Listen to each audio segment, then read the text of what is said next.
বিশ্বের দরিদ্র ও বিপদাপন্ন দেশগুলোকে ঋণ এবং অনুদানের জন্য রেকর্ড ১০০ বিলিয়ন মার্কিন ডলার অর্থ সহায়তা ঘোষণা দিয়েছে বিশ্বব্যাংক। শুক্রবার আল জাজিরার এক প্রতিবেদনে এ তথ্য জানানো হয়েছে। বিশ্বব্যাংকের এক মুখপাত্র এএফপিকে জানান, দরিদ্র ও বিপদাপন্ন দেশগুলোকে ১০০ বিলিয়ন ডলার অনুদান ও ঋণ সহায়তা দেওয়া হবে। ঋণ এবং অনুদানের জন্য প্রতিষ্ঠানটি ইতোমধ্যে প্রায় ২৪ বিলিয়ন ডলার সংগ্রহ করেছে। তিনি বলেন, গত ৩ বছরে তহবিল সংগ্রহের প্রতিশ্রুতিকৃত প্রায় ২৩.৫ বিলিয়ন থেকে সামান্য বৃদ্ধি করে দাতা দেশগুলো ব্যাংকের রেয়াতি ঋণ পরিশোধের জন্য ২৩.৭ বিলিয়ন ডলার করার প্রতিশ্রুতি দিয়েছে। এটি আন্তর্জাতিক উন্নয়ন সংস্থা নামে পরিচিত।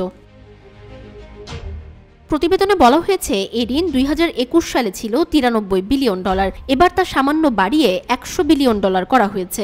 আইডিএ প্রধানত বিশ্বের ৭৮টি দরিদ্রতম দেশকে অনুদান সহায়তা দিয়ে থাকে। এ খাতে কোভিড-১৯ প্রভাবে অর্থনৈতিক ক্ষতি থেকে শুরু করে জলবায়ু পরিবর্তন অন্তর্ভুক্ত রয়েছে।